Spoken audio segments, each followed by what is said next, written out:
Hi, good afternoon, everyone. Thank you very much. I know, just bear with us for another 30 minutes because we are going to have some exciting sessions. And thank you, all the panelists, for being here. So today's topic is around the pedagogies on the AI and how are we reshaping the future of the workforce by, let's say, training or skilling the educators and the students so that they are ready to embrace the latest world challenges. And I will start with the Jagannatha Rao sir. And the quick question is around, just give me a minute.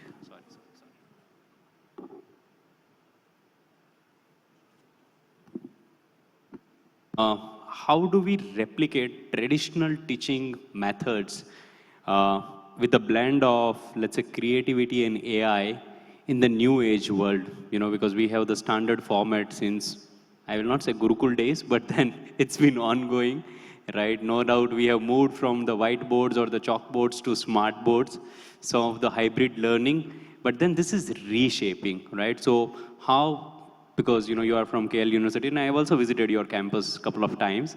So how are you trying to reshape this whole approach and trying to bring changes in your institution? In the modern education pattern, people need to have hybrid models because the IQ of the students are going up, as you know, and technology has become a powerful tool for the younger generation to learn more and more things. Unlike, Gurukul model, where we used to focus on certain things. But now what happened in technologies, AI has become a very important tool because understanding certain principles and also attention issues have become a major challenge in the current days. So you have a human, a lot of children have attention deficits, focusing deficits, all these things, and AI become a big tool in answering those questions.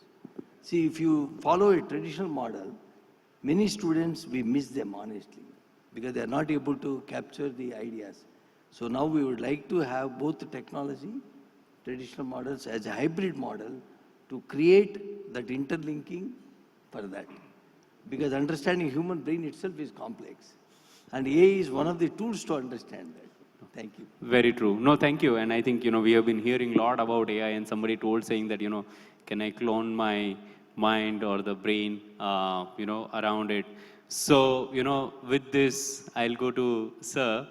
And, now with this, in terms of if we go further forward, because you are from ICFAI, a lot of experiential learning in terms of the real life case studies is what you give to typically management students, where you push students to corner about a creative thinking to come out with a scenario. It might be a business scenario or a real life scenario. I've also seen some of the case studies, and I was talking to Barma sir as well when we met earlier, saying that some of the defense or the army case studies also you guys give as a real life case studies, right? So when you try to boost this creativity in the students, but a lot of students now use all these AI tools, ChatGPT, and try to come out with some quick answers.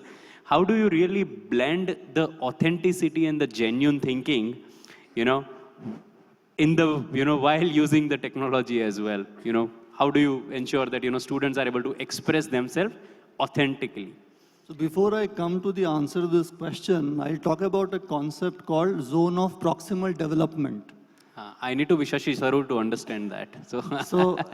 So this was given in 1978, where this author talks about there's a difference between independent problem solving by the learner and the problem solving where the student or learner needs external help. So I will link it to this, right? So ChatGPT and other LLMs can help the student to learn independently up to some point, but there will be a sweet spot where he or she would need help. So that's where we come as facilitators. So we say, okay, you are able to get 50% of this concept. Let me use case studies from my own life or the descriptions of this case that I've given you, and I will try to get you to the 100% level of this. So that's the approach that we try to follow. And nowadays, every student can have his own pathway of learning using ChatGPT, right? Or any other LLM. So for the same case, the pace of learning will be different for each student. If we can have chatbots for each student separately, and they can take their own time, someone can use a video, someone can use a lecture, someone can use an audio to understand that. So we are trying to develop that in our institute. Perfect. Thank you, sir. And now I'll go to Barma, sir.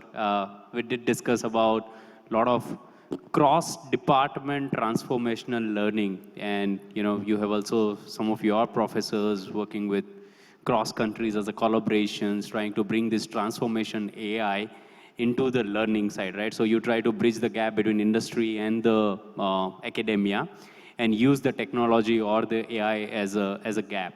So my question to you is that how do you feel that this experiential learning is more of, it does not become a formula specific like formulatic, right? But instead it encourages the original output and the problem solving capabilities. Could you come again?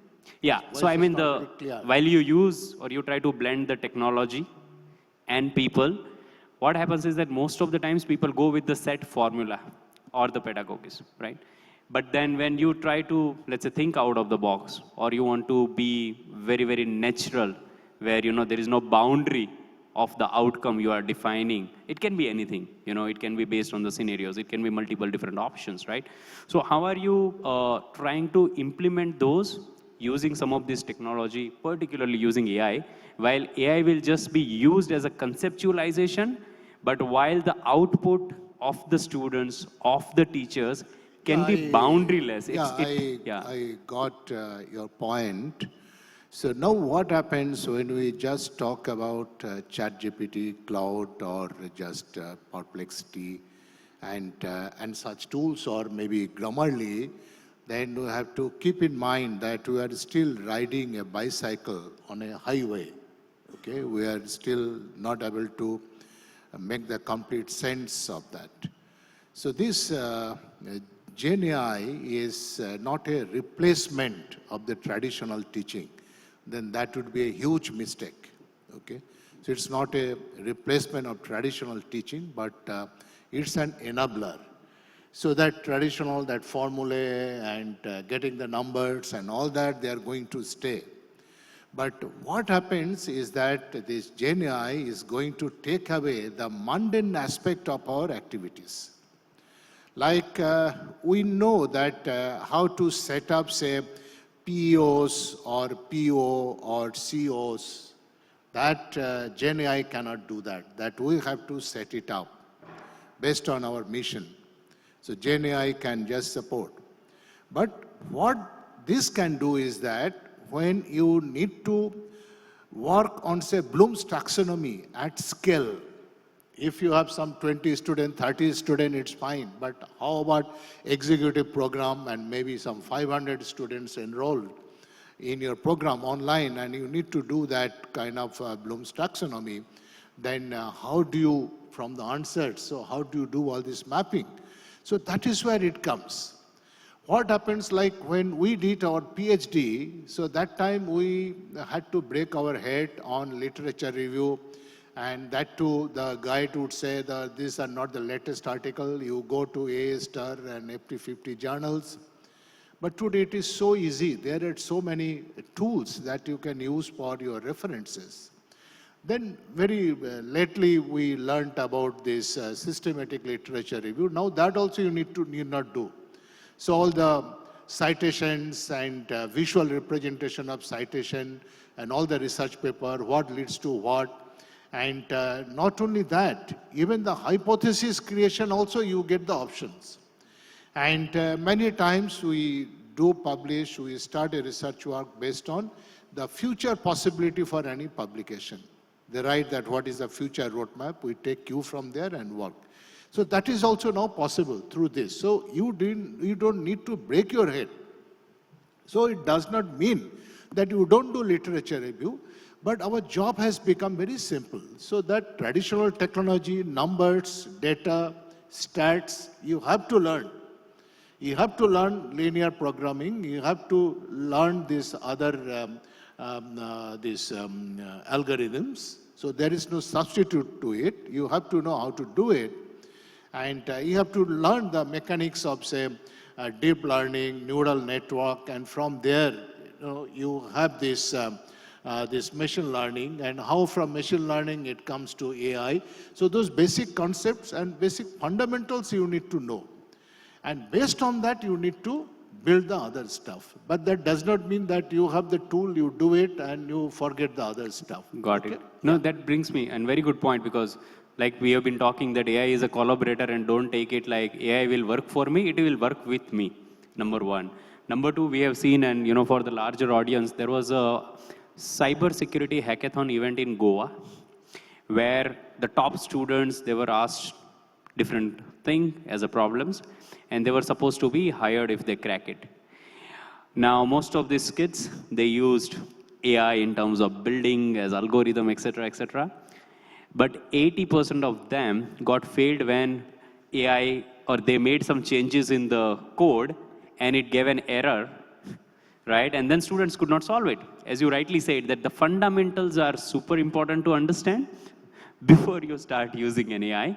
Otherwise, you becoming fit for the future, gets diluted. And that brings me to the question to Satyanarayana sir. We just spoke about the students and how they need to upskill.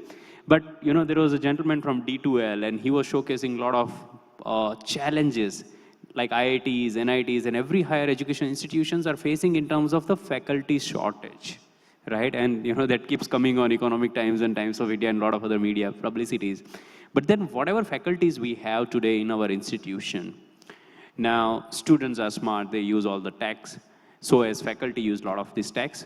But then how faculty can use creativity and GenAI to actually create a content which is unique in the classroom, which also helps students stick onto the subject.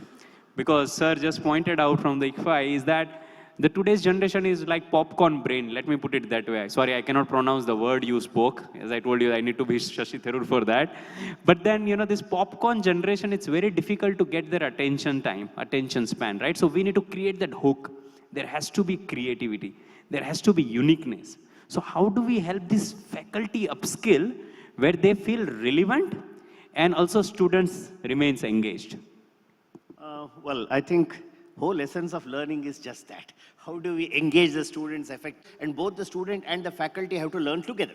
I mean, because the student is learning some fundamentals and we have to create a context to correlate it, whether it's an unresolved issue, an emerging issue, or an emerging futuristic problem, blue sky aspects. And then the same thing, the teacher has to now design it in such a way that, say, 4 teachers are teaching 4 subjects in a semester. Can they link all their assignments and give an integrated project-based learning? Because we are saying all this enabling would be more convenient from all the things said in the morning in terms of having blended or flipped classrooms, project-based learning, all that is. So can we create an assignment with a project-based learning, in various facets, and then create an assessment matrix, where in the assessment metrics you make sure foundational skill parameters are involved, key, because critical thinking, creative thinking, analytical thinking, problem solving are the characteristic traits that have to be nurtured and evolved.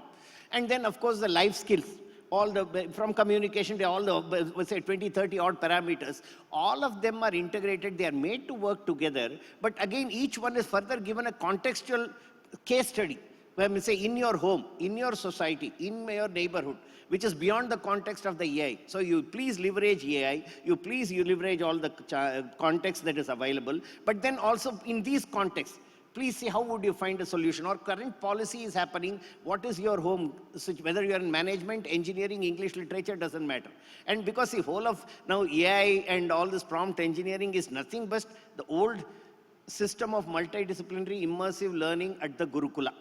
Or in a modern day, if you go to a college like Olin, you are given a project and you find all the subjects that you need to learn from there, and then you go on further, going deep diving into the core, understanding it further to understand a given problem. So therefore I say that like the Prashna and Tarka, we have the AI with its prompt engineering. So prompt engineering is, and that's where I think Professor Sudhakar also mentioned about the sparring, the dancing, or I mean the, what was it, I think, jamming. So all of that are modified ways of, I mean, looking at Prashna, Tarka, and Prashna and Tarka. Okay, so and that is a traditional learning. There is nothing beyond that. And therefore, and same, or even Socrates, for example, always said, he never gave an answer. He just made sure he asked a question.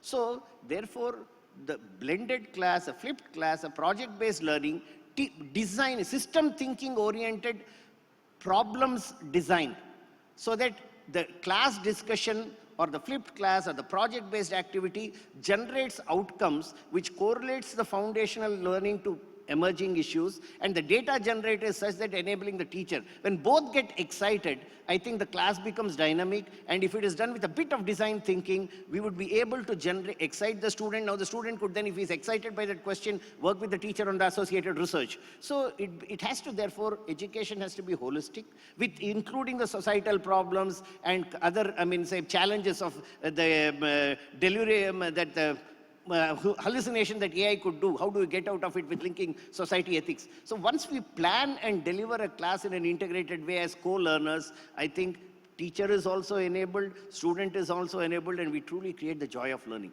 Yeah. Got it. No, thank you. Very good points, because we at times lack the aspects of the environmental and then, the follow-up questions to you, sir, is that when we try to bring this sort of a changes, how do we make it relevant for the environmental or societal based problem? And more importantly, because now there is GenAI as a tool available, it can be any tool, right? But then how these tools and technology be used to create the real life challenges and not a machine created challenges.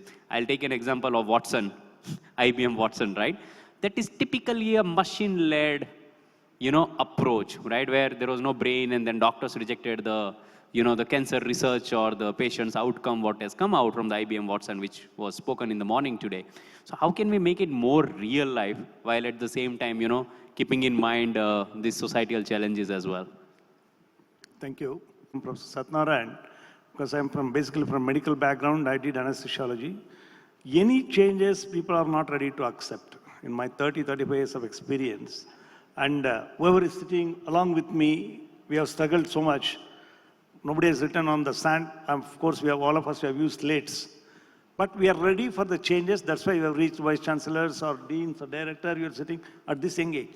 But believe me, yesterday I was in one of our engineering college. People are not ready to listen for this AI or BI or CI. They are not ready to listen. They say that anyway they are getting salary. They'll go home. They are planning for their son's marriage or their wedding anniversary next trip. That's all. They are not ready for change. My request to all of you, whoever is, because you have come in that administrative level, please change them. Unless they change, it is difficult for us to take it forward, because the whole world is changing. AI, BI. No, they think that, no, it is not for me. It is not so, because when I was just seeing the smart classrooms, why can't we implement the same thing here? In fact, I have traveled extensively in more than 35 countries. Everywhere they are moving so forward. But here, if I ask my own colleague, please come and help me for this internationalization, they said, so no, I'm busy. I'm extremely sorry. At least the medical doctor, they'll be busy in practicing after the working hours. Engineering college, they'll be free in the evening hours. Boss, we had one visiting professor from SS Iyengar, who is aged 77 years. He had come to our university last week. Even now, at the age of 77 years, he is publishing papers. But when I ask our youngsters, they are not ready to listen to him. They say that, sir, he is in America. I'm in Tumkur. It is not necessary for me. But whether they are in Tumkur or Trinidad, now it is high time to change. No, we have to change both the students and the faculty. There are people who are ready to accept, but we have to train them. This kind of program should happen. And of course, we the administrators, we have seen this. The similar things should happen in every places. No, that agree. is my view. So what you are saying primarily is that consumption levels are going low, right? Whether it's an information or let's say it can be information overload as well, right? And then with the help of GenAI now, another issue is happening that one, what is an authentic information, what is not, right? And that is where the education institutions keep telling students and the educators saying that this is the right, this is the progress, and this is what is authentic. This can be the base. You need to certainly focus. But sir, because I think what I can say is roti kapda makan is settled, right? There is no more hunger what probably people used to have 30, 40 years ago, where the consumption levels were more. And probably that might be one of the reasons, but I'll move to Srinivas sir. We just heard a lot of transformative ideas and the challenges as well. Now today the biggest challenge is, how do we ensure as an educational institution, the biggest challenge is everybody comes and talks about AI to ZI, or it can be I square also in the future, okay? It can be anything, technology comes and goes.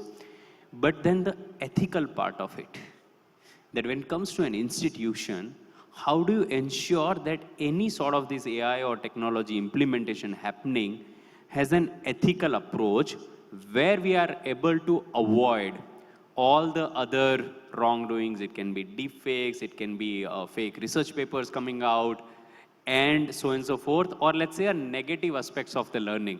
It's like, we are here to teach people engineering, but, they should not be, let's say, learning a different kind of a medical science probably where, people get killed easily. Our duty is to save people rather than killing people, for example, right? So how do you ensure that while tech is implemented, but then there is an ethical aspect and analysis of technology is done saying that, okay, this technology as an AI is safe and secure to use in educational environment? And after Srinivas sir, probably I can move to any of you as a closing remark of it, because this is one big challenge I feel today where, it's an information overload, AI overload, tools overload, whatever you call it. Over to you, sir. Thank you. There is a big challenge as technology is evolving. Every time we face this problem. So we have security lapses and organizations are suffering. And we are talking about cyber attacks. And the students, as they come to, always they go for shortcuts to learn any technology. That's where we tell the students how AI can actually help them and bring out with a better project report. What are the do's and don'ts? These have to be told to the students. And there are so many benefits of AI.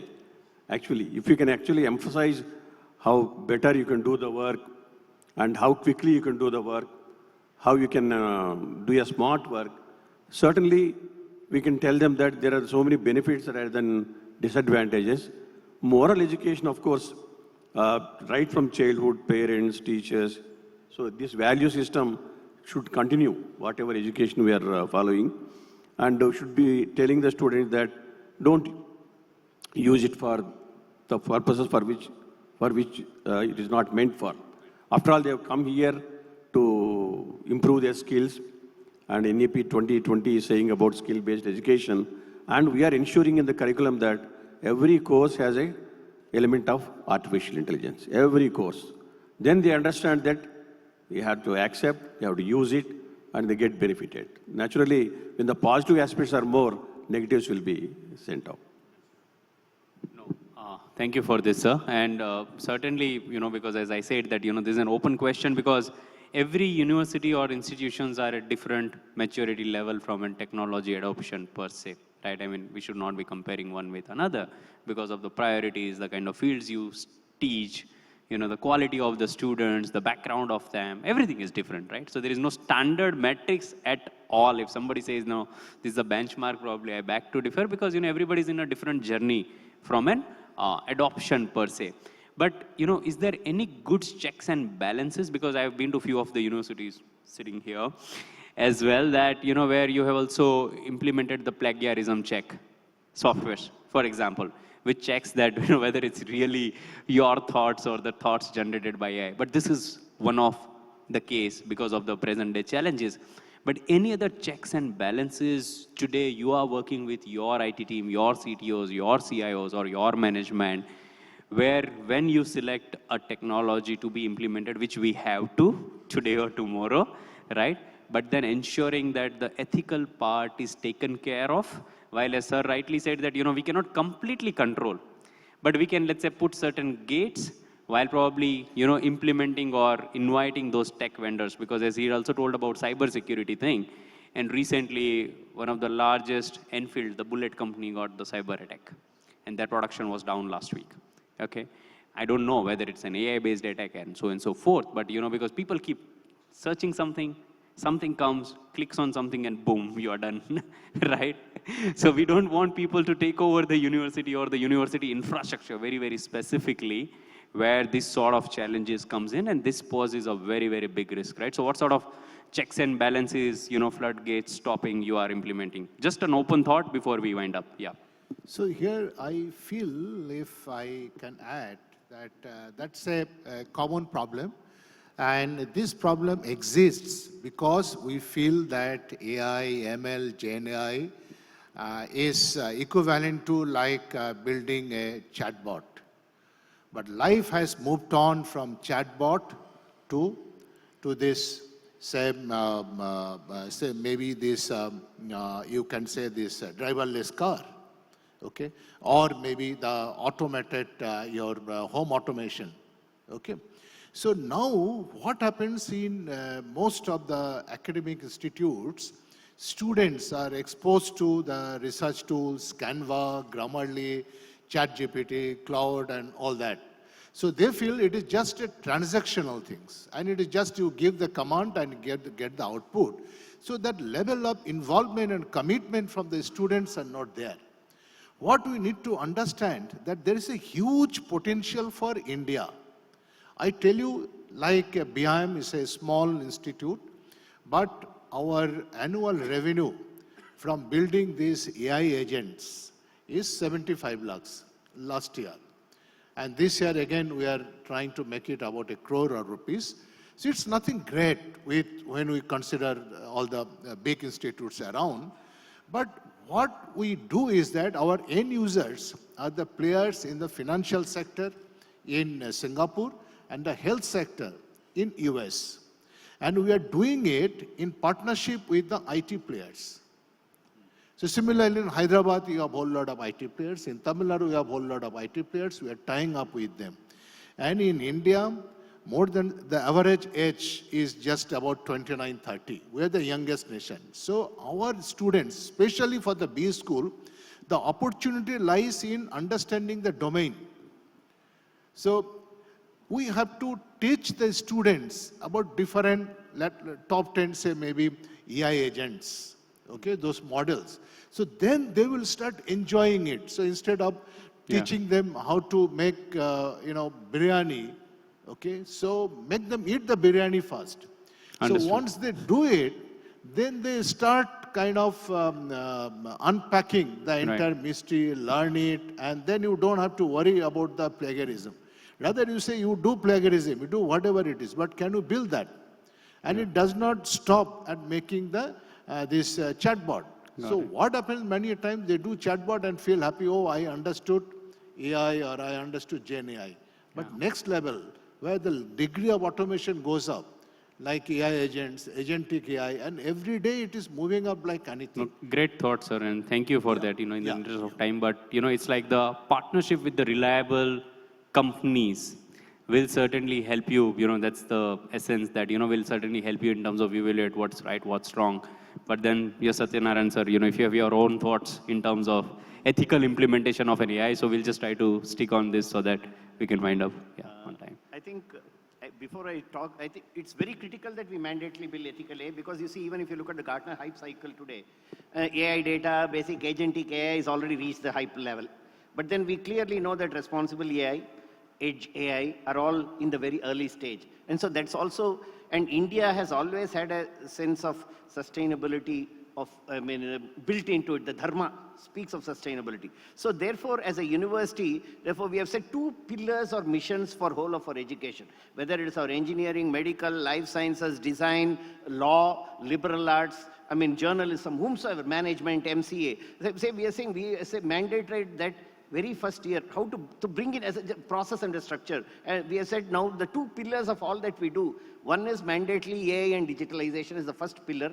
That has to happen in the next 1.5 years. As he rightly mentioned, in every process system, we need to bring in, educate, and both the teachers and the student. And if we don't have to change any syllabus, any process, and especially as Professor Gowda mentioned, medical system is so rigid, and it will be very tough for them. So we are saying, how do we, within that limited, if they've given 5 marks for assignment, you say, don't worry about the mark. But the assignment and doing it in a multidisciplinary way is our aim. That is the learning that is key. key. So we are saying, how do we bring it, whether it's for physiotherapy, nursing, allied health. So we have said project-based learning with AI first as an enabler. And the other guardrail or the sustainable societal engagement comes with, say, we have put a mission, net zero by 2030. So now in the assessment metrics, so we make sure that whether it's the foundation skill, the life skills, and the critical creative thinking, every one of them have questions for sustainability, societal engagement, a better, greater good, is it addressed? Where is it not addressed? How much does the problem give? Where does it start? Even if I don't know, I say at least try. So we are building all of this in an integrated way in the project-based learning from the first year. And we are saying that they would mandatorily do a design thinking course first. And in the end of the second semester for every student, irrespective of the domain, we'll do innovation, entrepreneurship, and sustainability. Got it. And the project-based activity will link all of them. And the assessment metrics has to by define, start making them think about it, because again, the greater opportunity is also in the edge IoT. Because now, the key enablers are going to be, AI engineering, AI, mod ops. So they are all the key enablers which are growing, linked with the emerging opportunity of edge AI, because that is where a society, agriculture, or a hospital, or even a defense requirement, linked with responsible AI. So we are saying this is available, these are the parameters. My sustainability question, when I look at all of the 17 parameters, how do they address? So bring in the responsibility and also create leadership. That's how we are looking at it with the project-based learning. Hopefully I make some sense. Yeah. Thank you, Can sir. I contribute? Yeah. So regarding adoption of technology and ethical aspects, we need to prove that the technology usage is being effective. So how do we measure the effectiveness? So measuring effectiveness, we have to go beyond past percentages, right? We need to look at the project success rates. We need to look at how many startups have come out of this institute. Maybe you are using GenAI, but can you have a sustainable startup out of that? We can also talk about skill employability indices. Those can be created. Are we moving higher on the skill employability index as an institute? And creating that is easy with the help of GenAI. Then what innovation outputs or what innovative outputs have come? Have we got more patents because of that? Can we solve that net zero problem using GenAI? So have hackathons which focus on that. And if we can prove that the use of GenAI is being effective, and if we are able to measure that effectiveness and prove that, the ethical problems will be solved and overall adoption rates will improve. That is my point.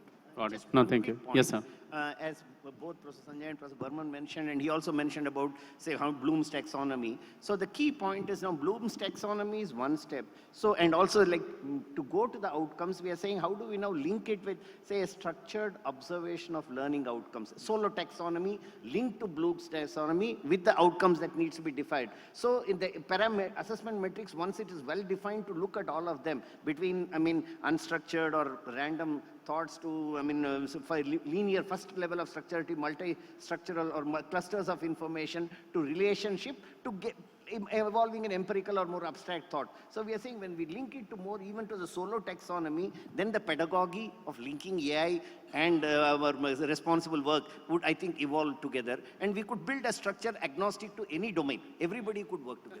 It's an experiential learning for us as well, and we are all going through it. Yeah, sorry, Jagannatha, sir. You have been meeting. Mainly, any institution, we should always be careful in using AI as a functional, responsible AI. And second point, ethically, we should follow the systems so that students and faculty should never become a slave for AI models.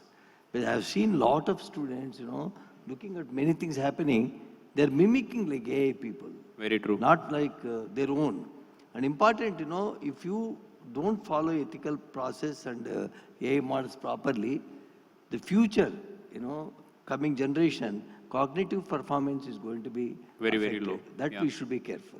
Oh, perfect. Any other thoughts, sir? Or we are all good? Everybody is yawning, it is lunchtime. Somebody mentioned about lifelong learning. If we take this point, I'm sure we can get entangled with this AI. Thank you. Thanks for this.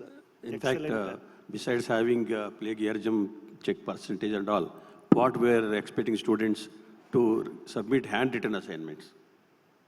At least let them write something, right? They should know how their handwriting is there, how good their grammatical English. And if they write once, they need not worry. They will pass exam also. Because our elders used to say, if you write once, it is equivalent to reading 5 times. Certainly, without using AI, if they start writing, thinking, putting in their own words, I think that is the best way they learn the subject, and it will also help to stop these unethical practices. Because technology is so developing, we can't concentrate on stopping something. Rather, we should try to bring out the best in the technology in the best possible way. Thank you. I mean, a lot of great inputs from how do we upskill students to merge and collaborate and also stop them in terms of specific outcomes in the betterment of society. Sir also spoke about SDG goals, let me put it that way, right? And then environment and social responsibility. One thing I can probably tell you is that there's something called Content Authenticity Initiative, called CAI, right? Which is working towards the authenticity of the content, not the deepfakes and so on and so forth. So whenever a student uses any technology, it can be ChatGPTs, it can be Adobe or anything, ensure that whenever they are submitting something, it is also going through the checks and balances, saying that not only what tool is used, but at the same time, they have not violated the copyrights of somebody. Very, very important, while probably publishing the research papers, as Barma sir said, that they use a lot of cross collaborations with the industries and the faculty knowledge. But this is one thing which may jeopardize the career of the students as well. While tech is all good, but any sort of a violation, I think that's an end of it, because the legalities behind it in terms of using any of this technology is much, much larger. With this, thank you very much. I think we have surpassed more than 35 odd minutes. So we'll just take a break, and thank you everyone for all the panelists for great inputs. Thank you. Thank you, audience. Thank you.